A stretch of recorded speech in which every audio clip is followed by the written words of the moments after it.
Olá, pessoal, tudo bem? Começa agora mais um X da Questão ao vivo pela TV Câmara São José do Rio Preto. E você pode participar com a gente enviando a sua mensagem para o nosso WhatsApp. O número está aí na tela, é o 991637905. Temos também o telefone aqui da redação da TV Câmara, 3214-7766, e o nosso e-mail, gama@riopreto.sp.leg.br. E estamos ao vivo também pelas nossas redes sociais. Estamos lá no Facebook, Câmara Municipal de São José do Rio Preto, e no YouTube, TV Câmara São José do Rio Preto, onde você também acompanha o nosso programa em tempo real. Aproveita, curta, compartilhe, toca o sininho lá, deixa o seu comentário, que é muito importante para a gente.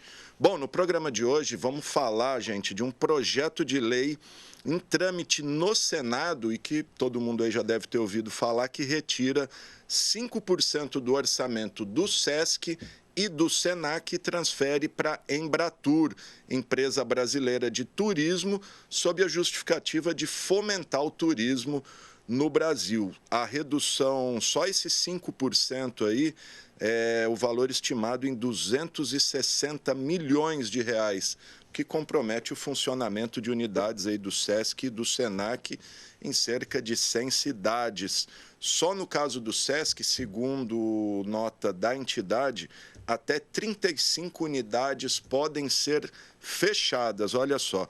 Mas sobre isso, para entender direitinho como é que está isso e saber mais sobre o serviço aí prestado por essas entidades reconhecidas, né, que fazem parte do Sistema S, eu converso agora com o gerente do SESC de Rio Preto, o Tiago Freire. Tiago está aqui no estúdio comigo. Obrigado, viu, Tiago? Eu que agradeço. Bom dia, Alexandre. Bom dia aos espectadores da TV Câmara. Bom, vamos lá, Tiago. Como é que está a situação desse projeto de lei de autoria do deputado José Guimarães, do PT, que, enfim, pegou de surpresa aí toda a classe ligada ao SESC, comerciários, enfim, todo mundo. Como é que está essa situação hoje? Bem, de fato, isso nos pegou a todos de surpresa, porque na origem trata-se de uma medida provisória do governo passado, né? E como ela está para vencer o prazo dessa medida provisória, e ela precisa ser votada, senão ela perde a validade, né? Uma medida que tratava do incentivo e da retomada do setor de eventos e de empresas de grandes eventos, concedendo isenção de impostos para essas empresas, para empresas aéreas e etc. E não tratava absolutamente de buscar recursos para a Embratur, né? Vamos lembrar que também no governo passado a Embratur foi transformada numa entidade autônoma, ela que é uma empresa, uma agência pública, não é? Já era, mas era uma autarquia e, portanto, ela tinha os seus recursos oriundos do orçamento da União. Ela deixou de ter esses recursos, não é? Mudando de categoria, se transformando numa autarquia. Essa decisão do governo anterior retirou esses recursos da Embratur, que tem uma atividade importante, legítima. Não se discute o mérito da Embratur. Não se discute, né, o mérito da Embratur, exatamente. Mas ela ficou sem recursos, não é? E o relator do que se tornou o PLV 09 de 2023, que é nada mais do que aquela medida provisória que vai ser votada, senão ela perde a validade, inseriu esse dispositivo, não é? Propondo a transferência para a Embratur de 5% dos recursos do SESC e do Senado, do SESC e do SENAC. Isso passou pela Câmara dos Deputados, não é? Passou até com certa tranquilidade. Agora está tramitando no Senado. Estava pautado o tema para ser votado ontem, na quarta-feira, dia 17. Em função disso, o SESC e o SENAC se mobilizaram. Mobilizaram empregados e empregadas, colaboradores das mais diversas áreas, parceiros, fornecedores, empresas que prestam serviço para nós nas mais variadas áreas, educadores, artistas, personalidades as mais diversas do mundo do esporte, não é? da própria política, para se posicionar em defesa dessas duas instituições que há 76 anos prestam esses serviços variados para todos e para todas, embora haja a prioridade de atender trabalhadoras e trabalhadores do comércio de bens e serviços, que são, digamos assim, eles e suas famílias, o nosso público prioritário, não é? As atividades, em geral, são abertas a todas as pessoas, sem nenhum tipo de discriminação. E uma boa parte delas são atividades gratuitas. E a excelência do SESC e do SENAC na prestação desses serviços é de reconhecimento público, isso é notório. Não é? Então, por isso, essa manifestação, através, sobretudo, de uma petição pública que está amplamente divulgada nas redes sociais do SESC, do SENAC, da Federação do Comércio do Estado de São Paulo e das federações dos outros estados do Brasil e também da Confederação Nacional do Comércio. É muito simples manifestar esse apoio assinando essa petição como uma forma de sensibilizar os senadores e as senadoras a não aprovar pelo menos esse dispositivo que, sim, pode comprometer o nosso funcionamento de modo muito importante. Essa petição, quem tiver interesse, tem até o endereço, está aí, vou pedir para o Zati pôr na tela, é só acessar o site do SESC, sescsp.org.br, que já está ali na home, aí você já vai para aquele petição pública lá e deixa lá a sua contribuição.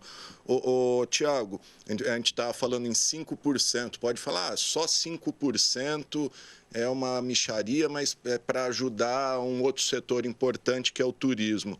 Mas não é bem assim, né? O SESC tem toda uma estrutura, um planejamento em que 5%, pelo menos você me dizia aqui, faz falta sim e, inclusive, compromete o funcionamento e até pode acarretar o fechamento de unidades, é isso mesmo? De fato, é exatamente isso, né? O número, embora pareça pequeno, ele é muito significativo, sobretudo se você considerar que o SESC tem planejamentos de médio e de longo prazo referentes à sua expansão. O SESC não está presente ainda, né, em todo o território, por exemplo, do estado de São Paulo, mas são 42 unidades espalhadas pelo estado, entre capital e interior. Não é? E cada unidade do interior atende pessoas de várias cidades do seu entorno. Não é?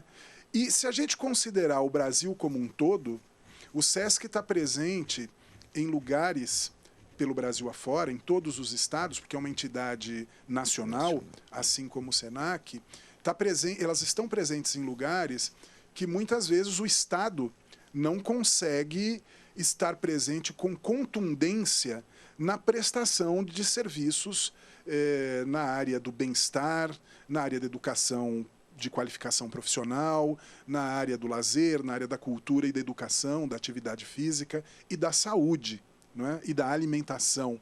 Né? Então,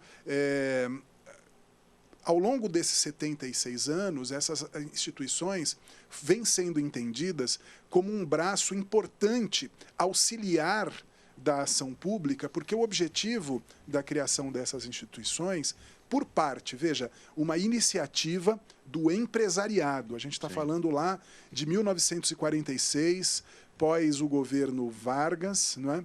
Em que foi feito um documento que é a Carta da Paz Social, propondo que o empresariado assumisse a responsabilidade que lhe cabia na promoção do bem-estar das pessoas que trabalhavam nesses setores. Não é?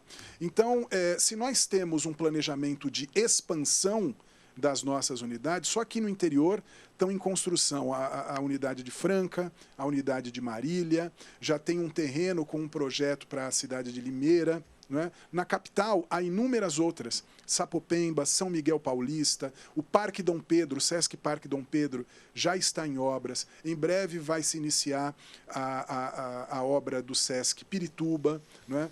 O Sesc Casa Verde já vai ser instalado provisoriamente. E são inúmeros os projetos de expansão, e eu estou falando só de São Paulo. Pelo Brasil afora, eles são há inúmeros outros. Não é? Essa expansão fica comprometida. A gente tem o compromisso firme e sério, não é, de atender mais pessoas e atendê-las melhor. Se a gente pensa na quantidade de unidades do SESC e do SENAC que existem pelo Brasil afora, a gente precisa considerar que essas unidades remuneram trabalhadores e trabalhadoras.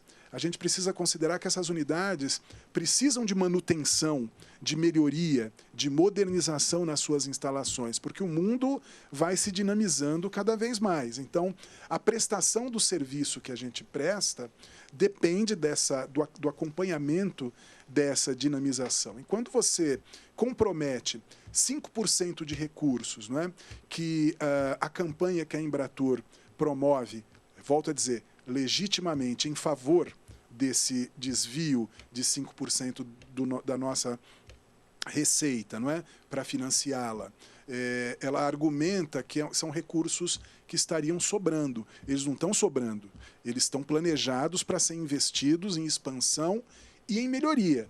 Não é? Isso é uma mentalidade de gestão moderna, não é, e eficaz, porque ela tem permitido, ao longo desses 70 anos, que as instalações sigam se modernizando enquanto as instituições aumentam a sua presença no território. Não é? Isso é um modelo reconhecido internacionalmente. Então, não se trata de questionar, como você mesmo colocou, o mérito e a legitimidade de a Embratur pleitear, não é, a recuperação dos recursos que perdeu no último governo, quando houve essa retirada dos seus recursos, porque a Embratur presta um trabalho importantíssimo no desenvolvimento do turismo. Trata-se de ampliar o debate e encontrar uma fonte nova de financiamento que não comprometa um financiamento que de 70 anos, né, que presta serviços modelares há tanto tempo, que são exemplares. E né, compromete um projeto de excelência. Exatamente, que já funciona. E que um projeto que tanto no caso do SENAC quanto no caso do SESC, visto com grande interesse, né, fora do país. Não é isso? Então, é preciso encontrar alternativas que não comprometam esse trabalho que vem sendo feito e que atendem pessoas as mais diversas, mas é importante dizer, na sua maioria, famílias cuja renda familiar é de até 3 salários mínimos. Sim. Nós não estamos com as nossas portas fechadas para quem tem uma renda familiar maior, muito pelo contrário. Nos interessa que as pessoas, as mais diferentes pessoas, convivam, aprendam e melhorem umas com as outras nos nossos espaços. Mas é importante dizer que mais de 70% dos públicos que nós atendemos está nessa faixa de até 3 salários mínimos de renda familiar. Que são trabalhadores do comércio. São, né? sobretudo trabalhadores e trabalhadoras do comércio, de bens e serviços, e turismo. Veja, importante também, né? SESC e SENAC prestam serviço para trabalhadores de empresas de turismo, que são nossas contribuintes. Sem dúvida. Né?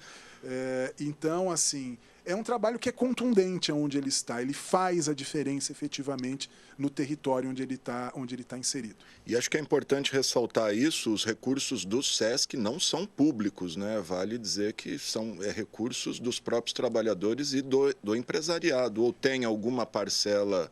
Essa é uma discussão muito importante. Que é uma compensação, parece. Em vez de pagar o imposto, o empresário direciona o recurso. Na verdade, não. Na verdade, no Brasil, desde 1946, desde a Constituição de 46 e nas seguintes, né, uma das condições para abrir um negócio, para ter um negócio de comércio, de bens ou de serviços, ou de turismo, não é? É uma contribuição compulsória, diferente do imposto, mas tem uma finalidade semelhante, não é? É uma contribuição compulsória para manter essas instituições. No caso do SESC, ela é uma contribuição de 1,5%, calculada sobre o quê? Sobre o montante da folha salarial. Então, quando você pega ali a quantidade de empregados e empregadas de uma determinada empresa, o quanto ela paga de salário é o referencial para determinar o 1,5% com o qual ela vai contribuir para a manutenção dessas instituições a serviço dos seus empregados. Perfeito. Né? Então é importante destacar que empregados e empregadas não pagam contribuem. imposto. É o patrão, é Exato. o patronato. É o patrão quem contribui. É o empresário, é o empresariado que criou e que mantém essas instituições por meio dessa contribuição compulsória. Portanto, é recurso privado. Exato. Né? É recurso privado. Como é que ele é arrecadado? Ele é arrecadado hoje pela Receita Federal. Então, é a Receita Federal que faz o recolhimento. Como faz de outras contribuições e de outros impostos cujos recursos se tornam públicos, porque vão ser usados para o Estado. Mas, no nosso caso, não é assim. No nosso caso, a Receita recolhe o recurso, não é? De todas as instituições S, as da indústria também. Tem vários, né? No caso é que o projeto ataca o SESC e o SENAC, Exato. Mas o sistema S é muito mais que isso. Tem a área do comércio, tem a área da indústria, a área do transporte, a área da agricultura e outras, né? Que vem surgindo ao longo desses 70 anos. Mas cada uma para beneficiar os trabalhadores do seu segmento, não é? Então a Receita arrecada e calcula com base na atividade econômica de cada estado, de cada unidade da federação, o que cabe desse recurso a São Paulo, a Roraima, ao Amazonas, a Pernambuco, a cada um dos estados, né? E repassa esses recursos para os estados. Agora, diferentemente do que acontece no setor público, e é importante, por isso que não é dinheiro público, esse serviço que a Receita presta ao arrecadar, calcular e repassar é remunerado pelas entidades chamadas S. Então, vamos voltar para SESC e SENAC, que é o que está em pauta. SESC e SENAC pagam a Receita para fazer esse serviço. É, portanto, uma prestação de serviço, de um dinheiro privado recolhido e repassado.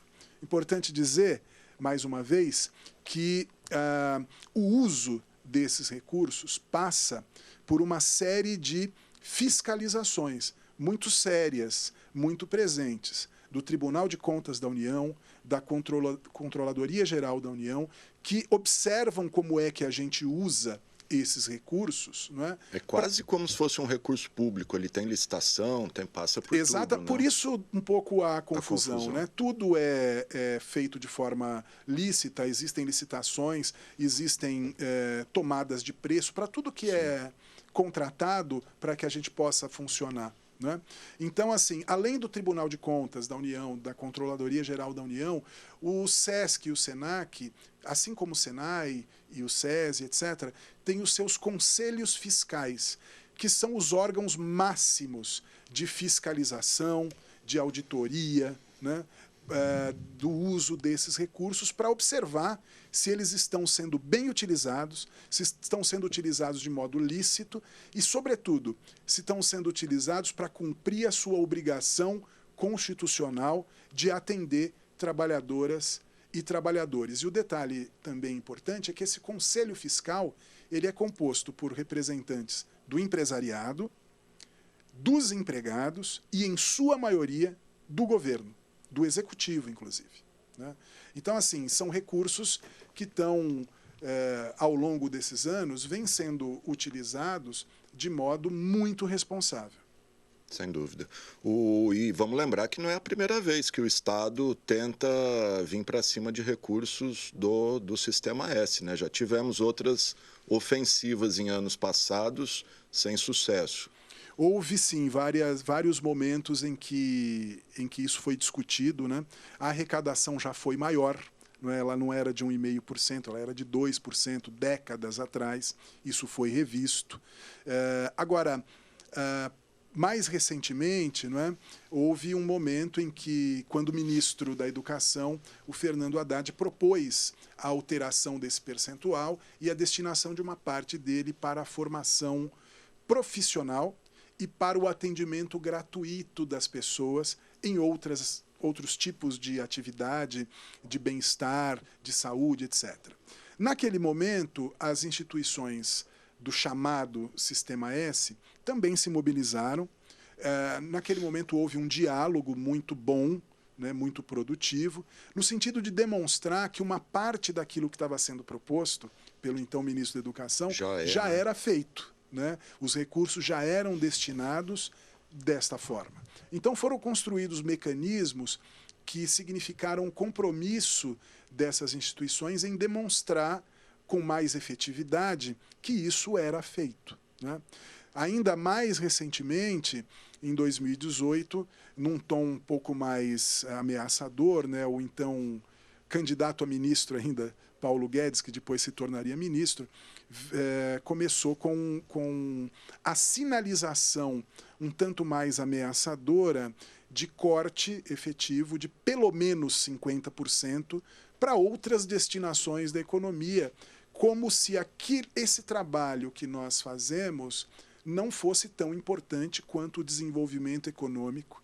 E ele próprio, ao produzir desenvolvimento humano e social, não redundasse, não resultasse também em desenvolvimento da economia, né? Esse foi um momento um tanto mais tenso, em que a gente foi preciso ficarmos de prontidão e contar com o apoio de personalidades as mais diversas, sobretudo parlamentares, né? De todos os espectros da política, inclusive, é importante que se diga isso, que se mobilizaram para deter essa investida, não é? E agora, esse novo momento, o que nos importa é sinalizar para a comunidade, para a sociedade como um todo, que nós entendemos a importância de não abrir mão de sequer 1% dos recursos que são destinados ao nosso trabalho, porque é um trabalho efetivamente importante que faz a diferença, não é? E a nossa preocupação está justamente na possibilidade de abrirem-se precedentes. Hoje 5%, são 5%, depois daqui a vamos pouco vai 10%, não é? E daqui a pouco procurem outra forma de financiamento. Se virem, né? Exato, porque, enfim, isso seria enterrar um legado importante, como eu estava dizendo, Ale, é um modelo único no mundo, né? Esse modelo em que o empresariado propõe, com recursos próprios, financiar a promoção do bem-estar dos seus empregados, né? Acho que isso extrapola qualquer preferência ideológica, porque, de fato, veja, isso foi proposto em 1946, né? No momento também que era historicamente de tensão política e tudo mais, né? Então, independente disso, né? E também foram vários os governos no seu posicionamento mais diverso no espectro político, né, que propuseram essa revisão. Existe essa cultura no Brasil, lamentavelmente, de olhar para aquilo que dá certo, né, e para aquilo que efetivamente funciona como algo que talvez não seja tão relevante e dali retirar recursos. O que nós precisamos entender é aonde existem recursos, eventualmente, aonde estão setores, né, que possivelmente não contribuam com aquilo que podem e que devem contribuir para o desenvolvimento social, para o desenvolvimento educacional, cultural, econômico e do próprio turismo. Porque é possível encontrar esses setores que não contribuem adequadamente, como já fazem há 76 anos o setor do empresariado, do comércio. Sem dúvida. Né? Só quem conhece o SESC sabe a excelência, e como o Tiago disse, em algumas cidades onde o Estado não chega, é talvez a única opção de lazer, né? Sim, Rio Preto já é uma das principais, Rio Preto, um polo regional, a cidade que é o SESC já é uma referência na área de lazer e cultura. Imagina nos rincões aí do país, né? Onde enfim, ele pode ser eventualmente a única opção. A única opção, exatamente. Tiago, para a gente estar caminhando para o fim, eu sei que você está com a agenda apertadíssima aí. A expectativa agora, esse projeto estava na pauta, ia ser votado já essa semana aí, mas diante das mobilizações, da pressão, da intensidade, né, dos manifestos, aí foi retirado de pauta. E agora, qual que é a expectativa de vocês? E os manifestos continuam, né? O lobby no bom sentido, junto a senadores. Continuamos mobilizados para sensibilizar primeiro as pessoas que estão próximas, não é? políticos, autoridades. Agradeço a manifestação do vereador Paulera, do vereador João Rilo, não é, conclamando a Câmara de Vereadores a se posicionar em defesa dessas instituições. Agradeço também, por exemplo, a manifestação do prefeito Edinho, que fez isso nas suas redes sociais, né, e que tem atuado no diálogo com né, as bancadas no Senado, etc., o que tem feito grande diferença. Mas a nossa mobilização segue, o abaixo-assinado, a petição, segue, a gente conta com a participação de todo mundo nesse sentido, com a adesão das pessoas que frequentam e usam os nossos espaços. E, felizmente, na quarta-feira, em grande parte como resultado dessa mobilização da opinião pública, não é? Foi chamado de o Dia S, a quarta-feira, em várias cidades, em várias capitais, em todos os estados houve manifestações em defesa do SENAC e do SESC, e isso acabou resultando na retirada de pauta. O que nós esperamos é que haja diálogo, não é? Nós podemos, inclusive, contribuir nesse diálogo na perspectiva de encontrar outras soluções para essa questão, não é? Nas várias instâncias que mantêm e que gerenciam o SESC e o SENAC. Mas nós esperamos efetivamente ou que o projeto não retorne à pauta, não é? Embora, repito, no PLV há aspectos importantes de serem votados com relação à realocação de... É um grande projeto. É um grande projeto. São 2 artigos Exato. Que estão ali no meio. É um projeto complexo, tem a sua importância, é importante que ele seja discutido, mas nós esperamos que, voltando à pauta, que esses 2 dispositivos, né, de 2 parágrafos ali em 2 artigos referentes ao SESC e ao SENAC sejam retirados, né, e que a gente possa efetivamente continuar fazendo aquilo que a gente faz já há 76 anos. Pois é, porque dinheiro nesse governo não falta, né? Tanto recurso aí que é mal empregado, desviado, enfim, e que agora vem pegar o que está dando certo. Só para registrar aqui, você citou o presidente Paulera, curiosamente ele está assistindo a gente, está mandando um abraço para o senhor. E, bom, é isso, gente. Tá aí, então, o Thiago Freire, gerente do SESC de Rio Preto, falando aí dessa mobilização importante contra esses 2 dispositivos do PLV 9, né? PLV 9/2023, que tira, na verdade, é 5% do SENAC e 5% do SESC, né? E, enfim, aí vamos ver se os senadores se sensibilizam ou não votam esse projeto, mas, como disse o Thiago, é um projeto importante, desoneração de diversos setores, combustível de aviação, transporte e muita outra coisa envolvendo o evento, mas que um destaque aí para retirar esses 2 tópicos. Thiago, só para a gente encerrar, queria que você falasse um pouquinho da organização do FIT, que está a cargo aí, uma parceria SESC, Prefeitura de Rio Preto. Você tem alguma novidade? O FIT, que é talvez o principal evento cultural de Rio Preto, acontece no mês de julho. Como é que está a organização? O que você pode falar para a gente? E um pouquinho também dos próximos eventos aí do SESC. O SESC sempre brindando a cidade com shows de espetáculos, exposições, enfim, de altíssima qualidade.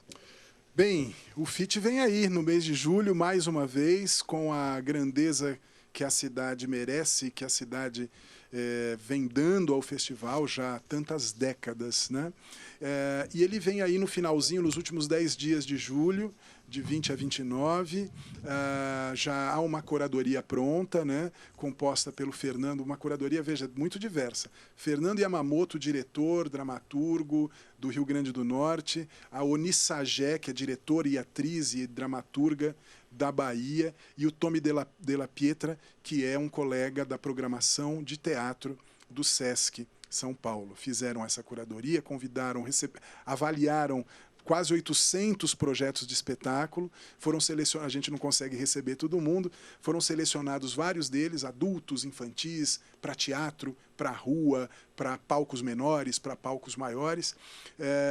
E durante o festival haverá também uma série de atividades formativas, encontros, palestras, workshops, lançamento de livro com a presença de autoras e autores para discutir aqueles conteúdos. Então, por enquanto, a gente pode dizer que a cidade vai ser brindada com mais um belíssimo festival no mês de julho. A programação vai ser lançada oficialmente no finalzinho do mês de junho. Mas já está fechada, né? Já está fechada. Sabe as peças que vêm, não dá para adiantar nada, não, né? Não podemos ainda, mas eu garanto que vai ter muita qualidade, como vem tendo ao longo dessas décadas em que o festival existe. No dia 27 de junho, está previsto o lançamento, deve ser no já reinaugurado Teatro Municipal, que vai ser entregue nas próximas semanas. Dizem que ficou muito bom lá, Ficou muito bonito, assim, um teatro realmente de ponta, em todos os sentidos, do ponto de vista arquitetônico, da acessibilidade e dos equipamentos que foram colocados ali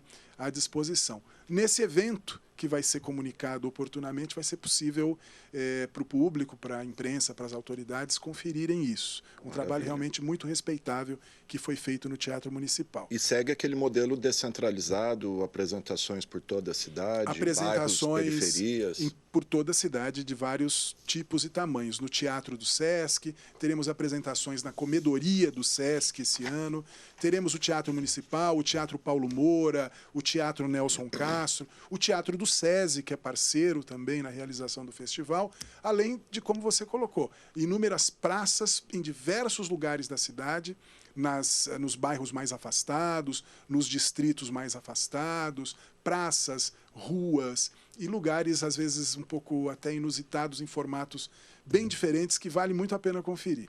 Perfeito, gente. Tá, então, o gerente do SESC de São José do Rio Preto, o Tiago Freire, falando um pouquinho sobre o SESC e sobre essa ameaça, esse risco aí de perder recurso.